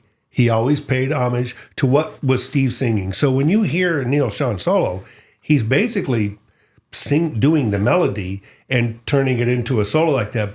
Chris was the same way. He just had a great knack for making very melodic passages. Another jazzer. He was a jazz background. Yeah. Played jazz, joined Huey Lewis and played rock, and then early 2000s left the band and hasn't played in a rock band since. What's he doing now? Plays jazz. Really? He's small. He's kind of like he's Steve Smith almost. gone underground. Don't know where he is. I think he lives in Oregon. He's moved around a little bit. One of our dreams would be to play up in Oregon, something like that, and have him Come out and see it. Come I out am and on play- a quest. play a If couple anybody that is watching or listening knows, because I know he doesn't get a chance to play that stuff anymore. Not that he has any, but those are the things he's known for. Yeah. And I know he doesn't play those. I don't know that he has a desire to or not. But going back to That'd be my fun. motivation is just giving the band the respect. I want to go up to him and go, dude, you're great. Yeah. Because I know he doesn't hear that. And that's the thing is that, it's getting back to the Van Halen thing. A lot of the drummers, one of the guys said, he says, it's really a shame because Alex was such a great drummer, but he was overshadowed by Eddie. Yeah. Much like how the rest of the band. Dave. I mean, Dave, that's a 1-2 combo, man. But in the Huey Lewis aspect, Huey Lewis was the out front guy, and the band is, even though he stuck with the band for years, I mean, it was decades. Those guys, I never thought they got their due. I remember going to watch Van Halen in the days before they made it. They would play at the Whiskey and the Roxy and the Starwood. I used to go see them at the Starwood. So you saw them pre-'78? Oh, yeah. Really? They were just a house band. They were just a house band. They would still play backyard parties. I was there the night they debuted. We have a new song that we're going to play for you. It was Running with the Devil. Oh, my gosh. When they opened up that song, Yeah. dun, dun, dun, the place just went nuts just on the opening 5 seconds. And Was Eddie known as a guitar shredding god? He was the guy. I remember we were looking over and Ace Frehley was in a trench coat. Yeah. But 5 people from us here to see this kid play. Yeah. Because Eddie was all of a sudden, because when he played the backyard stuff, he was a good guitar player. but he wasn't in the tapping stuff yet. Right. He did that a little bit later, but when he came out there and he did that stuff and he had his Frankenstein, and I remember everybody going to go see this new guy. Yeah. This new kid that came out was making the guitar do sounds that nobody had ever heard before. And it was the battle actually, because a friend of mine I went to high school with, his cousin was George Lynch. Oh, wow. Of Dokken. Lynch Mob. Yes, Yeah. but it was Dokken back then. So it was Dokken and Van Halen were the two bit, and it was George Lynch and Eddie, who it was the battle of those two guitar players at that time. Oh, wow. Yeah, because he was an LA guy, so he'd hang in LA and see the bands. And they were just a club band, They were just a club. But a good friend of mine in high school dated David Lee Roth. This is simple. But she had a photograph of him dyeing his hair in her kitchen sink. She goes, here. I said, because if you don't have a pic, it didn't happen. Those two, I mean, look, those two are Dave and Eddie are the template by which all bands became after. Yeah, if you were a front man, it was Robert Plant for a while, and then Dave took it to the Diamond Dave. He became this showman with these pipes that are insanely good. Yeah. The scream became a signature thing that that you would kind of throw in there. Everybody after that was a little bit David Lee Roth, and every guitar player after Eddie was kind of trying to be Eddie Van Halen. Well, did that model did kind of play out, like you said, Poison, Bon Jovi, absolutely. Well, it's funny because David Lee Roth, from my understanding, patterned himself after Jim Dandy from Black Oak, Arkansas. Yes, really, that was his model. Yeah, look at Jim Dandy, Black Oak, Arkansas, and look him up, and you're going to go, oh, he moves and looks and sounds like David Lee Roth, or David Lee Roth moves and sounds and looks like him. Yeah, it's funny to see how they emulate people because Alex. And he'll say it. It's not like David wouldn't acknowledge it. No, I heard him say it. He goes, yeah, my guy was Jim Dandy. The stories because we've had Ray Luzier on Rich's show, and he says it's not only just a fantastic interview, but his impression of Dave is so hilarious. Singing or talking or what? Just, somebody take the drummer to Starbucks. He's dragging. And just like every time he does it, he mimics like he's smoking a cigarette. Look at all these people here tonight. With the mouth agape. Yeah. Gosh, what a character. Yeah. Very much. But he went into radio for a season too. What a frontman, though. He tried to follow Howard. He's the guy. Was not happening. He was the guy. I mean, I watch him now, and I'll like, that's the guy. Yeah. I don't mean watch him now, but I'll watch him then now. I think it's funny. The first cut on 5150 is I can't remember the name of the song, but it's like, it starts off with Hagar going, "Hello, babe," and it goes into the. So what do you think when you think of the two versions? How do you think of them? I think they're definitely two different seasons, and they were made to be. They were at the right time, because I think Ed wanted to get it more into the synth stuff, and I think Sammy's voice certainly fit that a lot better. I can't hear DLR singing the Sammy stuff. Sammy is a rock singer. I always find it interesting when I talk to folks because again I'm a kid of the 80s, so I was all about David Lee Roth and Van Halen all the way from the 70s into the 80s, and then it turned into Sammy Hagar. And people are there's the two camps, one likes one and really doesn't like the other. Some like both. I've always liked both because I always said it's just two different bands. Yeah. It's two very distinctive sounds. I mean, the brothers certainly held down the foundations of the sound. Absolutely. Michael Anthony did too. But I mean, it's basically you got Hagar. Hagar kind of set them up for the 90s. So that they were made relevant in the 90s as the music industry shifted and the whole sound shifted. They had to evolve. And I think he helped them with that evolution. Yeah. I loved them both. And I think Sammy's a great singer too. That dude's got the strongest pipes too. And he's a great guitar player. He did write one of the worst lyrics in all of music though. Eddie did? No, Sammy did. Well, everything was about love. Well, I think it was Why Can't This Be Love, which I love the tune. Some kind of alien? No, he wrote, Only time will tell if we stand the test of time. And I went, well... That's you're not wrong. That's you're not wrong. I can't argue the logic of it. The color black is typically dark. Yeah, it's much darker than white. That's right. It's this water is more wet. Black. Yeah. God bless him. And look at me. I'm trudging along in a tribute band. He's like, screw you. Well, honestly, let's be. While I'm sitting in Cabo. Yeah, I'll contemplate the fact that maybe that wasn't the greatest line I've ever written. Because Roger in Middle Tennessee. On the most iconic. Mostly Tennessee. Mostly right. Middle Tennessee. Well, it's funny because now they're going back out on the road as a tribute act. Who is? Sammy Hagar. With? Michael Anthony. And they're doing a Van Halen tribute. You didn't know about this? No. So they're going out on the road, and he wanted DLR to come with them as well. And I think he might actually do a couple. He's not. Yeah, no. Yeah, he's not there anymore. Doesn't have the pipes anymore. But and it's Bonham on drums and Satriani on guitar. Oh wow! And it's actually I did hear. I remember the Satriani part. Yeah, because Satriani tried to play the beginning of the Mean Streets on the Howard show, Howard Stern. And he's like, some of the parts that he did, I can't do. And it's not because he's not good enough. It's just that Satriani's got his own style, and Eddie had his own style. Right. But I mean, the beginning of Mean Streets, that tapping thing that he does is, he's like, yeah, I got to learn that. I think I'm if like, any what do you mean band, you got to learn that, dude. If any band or entity stays around long enough, it becomes a tribute of itself in that sense. I mean, I think Neil Schon is the only member of Journey still in the band.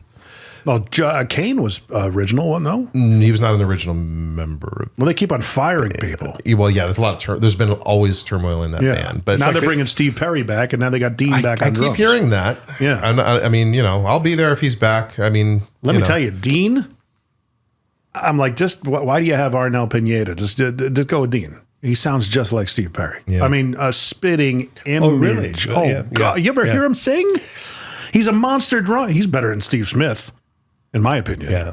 He's a power player, and he can hit the notes. That dude can sing the phone book. Mm-hmm. He's amazing. You've never seen him sing the like Mother For those Father? of you under 40, a phone book was an actual book of phone numbers for the whole country. He could sing the phone book in a parking lot at Sears.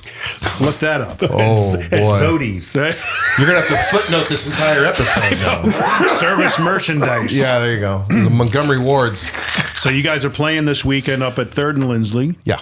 With Yachts Landing. Yes. What a name. What a great name. We love getting a chance to do double bills. We don't get often a chance to play with other bands, so we love to do that. That's the other thing is that, maybe there's like, I've always thought that like putting on an event, a lot of people around here in Spring Hill, hey, we need to have like a community event. For the longest time, we had this thing called the Ham Festival, and it was an excuse for people to get together and set up tents and, hey, let me take my card for insurance. But it was about baking ham, and it was a little bit of a competition community event. So somebody on Facebook posted, what other events can we do? And I always had it in the back of my head to do an event called Foa-Palooza, right? Ooh. Did somebody already run with that? Or? No. But I've bandied that about at my day job. I said we need to put a 2 or 3 day festival together. Yeah, with all the tribute acts. I was gonna do it on Super Bowl Saturday because everybody's generally off and nobody's busy till Sunday. And I was gonna call it Super Faux. I was gonna try to work that in somehow or whatever. But Foa-Palooza. Foa-Palooza could work. Yeah. Coachella. Beautiful. There you go. Do they know about Coachella out this way? Do you even know what that is? Oh, okay, that's a thing out there. I know it's kind of like it's Bonnaroo. Bonnaroo's out here. It's out here, and then you have the other one that's up in Franklin. That's I can't think of the name of it. My gosh, festivals like that are huge, though. Yeah, they are. In the UK, in Sweden, they'll have whole 3 day festivals that are all tributes. How many Rush tributes are out there? Do you know? Not a lot. Rush and Police are a couple of bands that are a little tougher to tribute because you really need 3 strong players all the way around. And it's very noticeable if one of them isn't. There's a Rush tribute out of Connecticut with a guy we always hung out in the same circles with musicians and bands. I was in a band that would open for his band and stuff like that. And he could hit those notes. He's an amazing singer, but it's a 4-piece band. It's like, you're cheating. Yeah, we're doing, we're in October in Southern California. We're actually going to be doing a double bill with a newer Police tribute. So I'm excited to see that one. Really? Yeah, called the Police Academy. Yeah. The tribute band is all about the name at this point. You got to find a name that's going to work. And that's a band that they kind of have to look the part too. Yeah. Right. Well, it is made up of members of the Fab Four. And I'm bummed I can't remember, but there's other high-level tributes all came to 3 of the players came together. So I'm assuming the quality is going to be very, very good. Well, you're playing this weekend with Yachts Landing. Yacht Rock. Yacht Rock, which is, if you think about Yacht Rock, think of, Michael McDonald, Christopher Cross, Jerry Rafferty. Baker Street is the quintessential kind of Yacht Rock song, that era. Think 80s yuppie, Dudley dudes Moore. on yachts. Right. Yeah. With the penny loafers. And these guys, they're phenomenal. Yeah, these are all high-level I'm big time players. I'm just as excited after our show to sit back and watch them. Yeah, I'm glad we get to open. We're actually opening, and they're going to close it, so I get to sit and watch. First time at 3rd and Lindsley? Yes. Playing. Yeah. I've been there to see bands, but this will be our first time playing, and it's a bucket bucket list venue. Yeah, for us. we're glad we get to check this one off that we're playing. So, But you're really like pursuing the East Coast portion of the country with the band, right? well, this guy and Steve moved to Tennessee. So I know. said, well, you better find us some Tennessee gigs. And we've always played all over the country. So it just works out better now. So we When are basically. you moving? I know. Well, got to talk my wife into it. I got a lot of family in California, so that's going to be it. He apparently doesn't care for his family in California, so he had no problem leaving. I still have a mom that lives out there. I don't think he does. I still have a mom that I love. Yeah, right. So, so I don't know when, but We love to hear. actually said, well, listen, if we're going to do this, let's create kind of. So we have two versions. lineups now, essentially. Yeah. So we have a California-based lineup. We've got a Tennessee-based lineup, and Right. only me as the common denominator. But you still have the core. Well, you're flying back to California, right, Tony? To play? On some of them. Some of them? There's actually, we've been really fortunate. There's a guy in San Diego that sings tenor, which is Steve, and then he plays guitar and he also plays sax. Oh. So it's actually true to Huey, which was Johnny Cola did the vocal part and the sax and the guitar. He was the second guitar Yeah, the player. real Huey lineup was 6-piece. We're seven. We're a 7 because we don't have one guy who can play guitar, sax, and sing. Right. So Slacker. we have Steve who plays sax and sings, and then Tony plays guitar. So we need 2 people to replicate Johnny Cola from Huey Lewis and the News. Yeah. In San Diego, we have Johnny Tarr. His name happens to be Johnny. Nice. So he checks every box, including the name. Nice. So when we're in California and for whatever reason the schedules work out, that's the lineup we use for California and kind of the southwest and western part of the country. Right. Well, like I said, I'll said it once. I'll say it again. Whenever you're in a pinch for a drummer, hit me up. We're just on here for him to wrangle for another gig. That's what it is. That's Yeah, I'm I had you on my shameless. show. Can I play a show now? I'm totally shameless. When it comes to You gotta be. I love it. But your guy who does play, he's a solid dude. So I mean, that's a tough chair to hold down. We got 3. Yeah, we have 3 guys that we kind of just rotate around. We got a couple in the Oh, now you got 4. on the West Coast. There you go. You know what's fun though? No, actually, it's good to know, seriously, because it's always an advantage when the person isn't also a good player, but is a fan of the music. Right. So Yeah, it's different. it makes a big difference. Because if the guy is having fun and he looks like he's having fun, it just raises the level of the band. We you get know? that response more than anything else is after the show. It says, you guys look like you're having so much fun up there. Right. That we're having fun watching you have fun. So Yeah. we have fun too.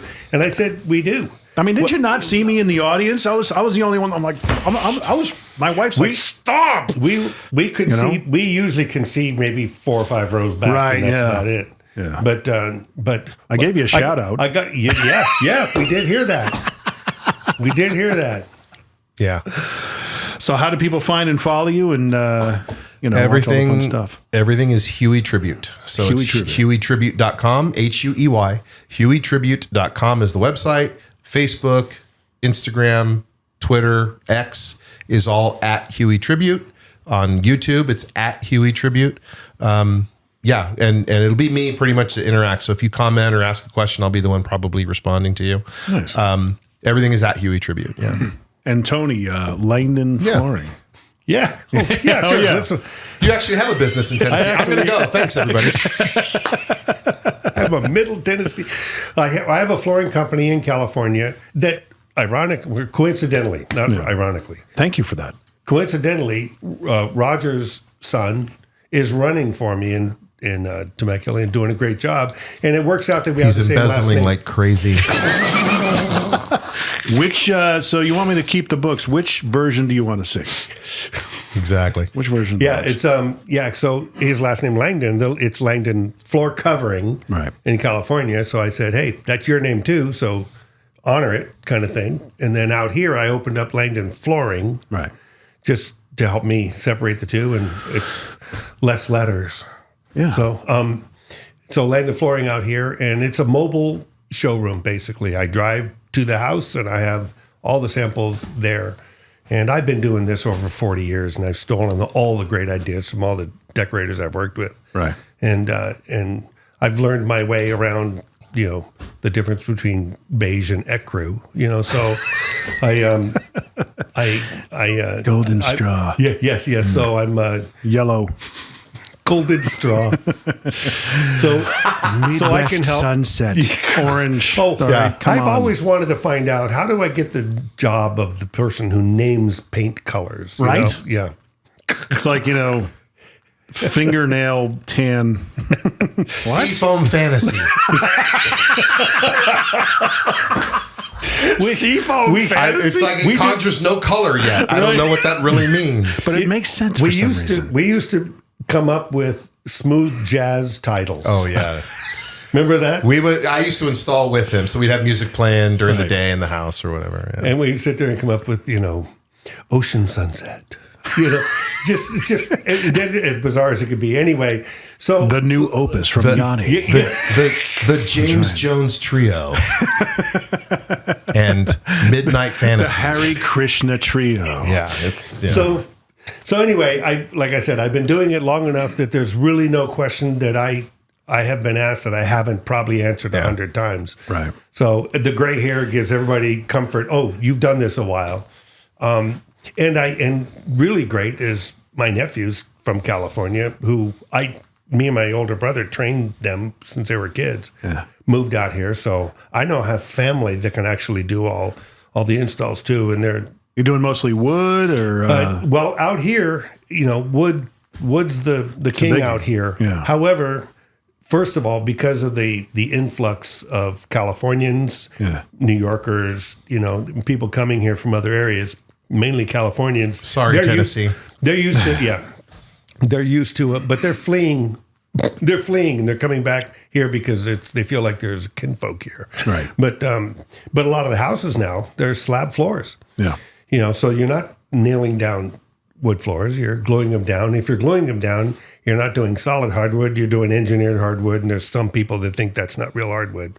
But bottom line is the flooring selections now are changing a little bit, and the luxury vinyl plank is still the kind of the new floor that will be around forever. I've been doing this a long time. That's the best floor. You do the carpets as well? Yeah, Carpeting? we do. Yeah, we do hardwood, laminate, LVP, luxury vinyl plank. No. We do carpet. The only thing we don't do is like epoxy. Some people ask, "Hey, you guys do epoxy?" We don't do that. Right.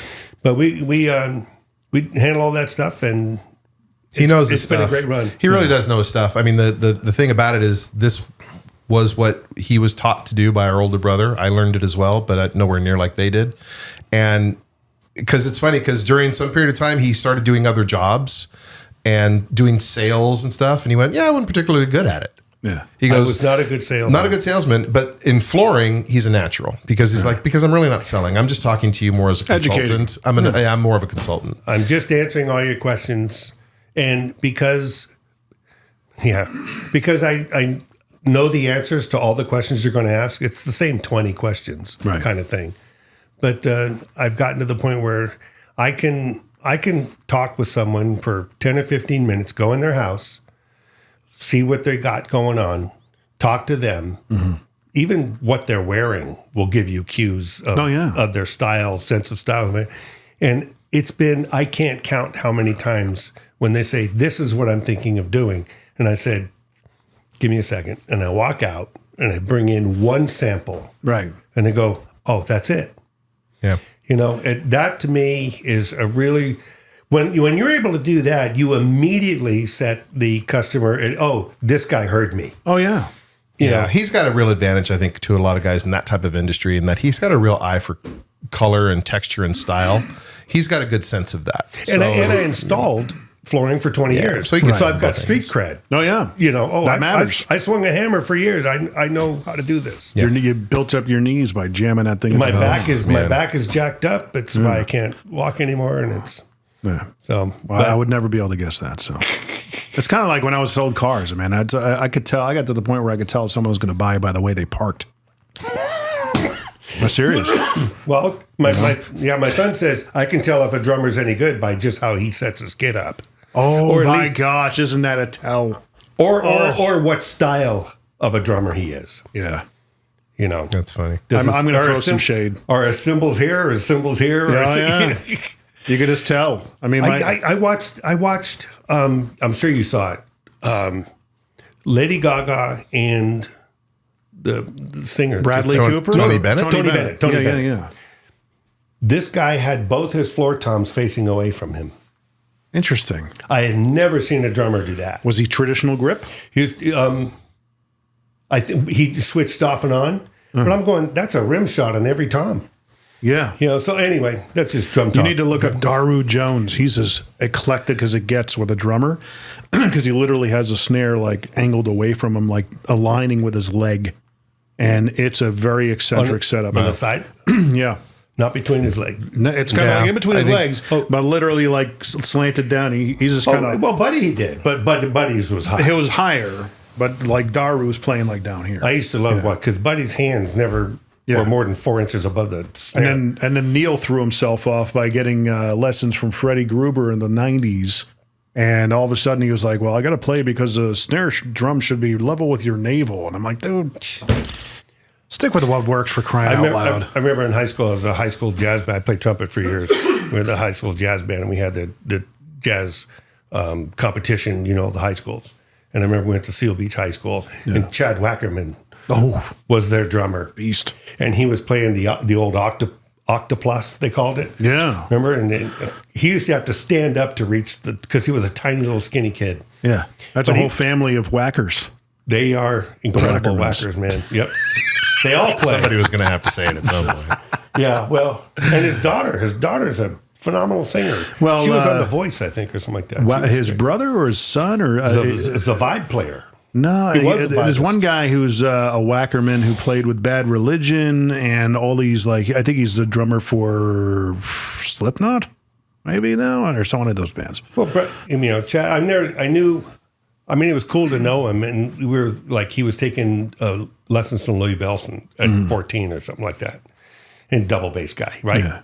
But then, obviously with him and Bozio were with Zappa. Yeah. Oh, sorry. But I said that he made it because he was the drummer when Barbra Streisand did that special from her property in Malibu, right? The thing, and it was like back then it was $5,000 a seat, some ridiculous thing. But her comeback special, and it had I think 3 keyboardists, and the drummer was Chad Wackerman. And I'm going, she can have anybody, yeah. And she picked a Frank Zappa guy, to be her drummer. He's got chops. He's got chops for days, right? Mm-hmm. And it's funny because everybody's talking about Rush doing another run. And everyone's speculating who can get that seat, And it's funny because now Dream Theater is back with Portnoy, and Mangini, after 13 years, they parted ways with him. So now Mangini's available, and he could fit that part easily to do Rush. Yeah. He could easily pull it. Oh, yeah. I don't know if you know those guys. But I was never a big Rush guy, so I was never in that family of music or whatever. I think a lot, a lot of guys can cover Prayer. I thought he was... Peart? I thought he was overrated. I remember. Ooh. I'm not disagreeing with you. Controversial now. No, this is the clip to use as a teaser. That's right. Well, the thing is, people consider him like the greatest drummer, right? Ever. He's a people's drummer. Yeah, but I thought his form was not very good. He was very stiff as a drummer. He's very stiff. His motion, but he had that giant. He was an impressive drummer to watch. Yeah. But you probably saw the tribute to Buddy Rich. Yeah. Where all the guys came out, and they all showed where they don't play. Neil was one of them. Yeah. Yeah. He couldn't hang. It was tough. That's a tough thing to do. Yeah. Give me Dave. Direct all comments to Tony Langdon. Hey, give me Dave Weckl anytime. Yeah, Weckl. Well, he's a beast. I mean, Carter Beauford. I'm a big Carter Beauford. Oh gosh. I saw him live, and he just what amazing. He was one of my son's. I've forgotten many a Dave Matthews Band concert. And you actually remember them? Yeah. I've forgotten them. I was going to say, you better have. Yeah. But they say if you must have been medicated, right? If you remember Woodstock, you weren't there, right? I know, right? Yeah. So, but Weckl and those, and then, Porcaro and... Oh, Porcaro is gone too soon. Those guys they're just... Pat Torpey. Remember him? I don't know that name. Another guy who was underrated. Yeah. He was with, I think it was with Mr. Big. Oh, But wow, Mr. Big. he was just an amazing. There's a lot of. I'm the one who wants to be with you. Isn't that Mr. Big? I believe, If it's not, I apologize. I'm the one. Yeah. And then, well, that's what's going to be fun about the show this weekend is all those yacht rock songs were just monster session. A lot of LA-based musicians created all those yacht rocky songs. Ambrosia and 10cc and all the musicians played with Christopher Cross and all those guys. 10cc, oh my gosh. Yeah. My love. That was a great song. Yeah. You ever see how that's recorded? Big boys don't cry. I know. Big boys don't cry. They actually That just freaked everybody out right now. all the voices were recorded on the multi-track, and they would actually play it like a piano. So the Oh, yeah, that's right. I think I heard that. There's a documentary on it. Well, yeah, But I got it's to like- wrap. I got a 5 o'clock podcast I got to get on. But hold on, Okay. we're gonna wrap things up. Make sure you find and follow Huey Tribute. Yep. Right? Everything is Huey Tribute. And I'm going to try and put a piece out early to make sure you guys get some exposure. Maybe we'll do it as a reel or something like that. Oh, or a yeah, story. a reel. Yeah. Boy, are we just boomers trying to talk. We're going to do this real thing. Yeah. Okay, guys. Put it on if you MySpace. We're putting it on MySpace and Friendster. There you go. That's right. So I'm using CompuServe. Will I be able to download this? Tony Langdon and Roger Langdon. If you're a huge Huey Lewis and the News fan, these guys are playing Saturday at 3rd and Lindsley, downtown Nashville. Yep. And it's one of the most amazing. Hold on. Boom. Take two. Say no. I undid the button. Oh my gosh! boy. How do we do this? And as I was saying, one of the most amazing Huey Lewis and the News tribute Hi, I'm bands Roger. ever. Yes. That's Tony. That's Tony. We're the heart of rock and roll. If you can't tell, he is the Huey. Saturday, January 27th, we will be at 3rd and Lindsley with Yachts Landing, playing some right. great yacht rock. You're going to get 70s, 80s, and the heart of rock and roll. It's going to be a blast. That's right. There you go. Check them out. So, and of course, guys, please follow and find and subscribe to the Mostly Middle Tennessee Business Podcast by going to MMTBP.com. That is the best way to do all that fun stuff. And if you know somebody who would be a good fit, you've got a link right there on the website that you can certainly suggest. You could sign up for the newsletter. You can find all the different things that are pertaining to this podcast at MMTBP.com. Thank you guys for coming all the way down here. Thank you, Jim. This was a lot of fun. Appreciate it. Awesome.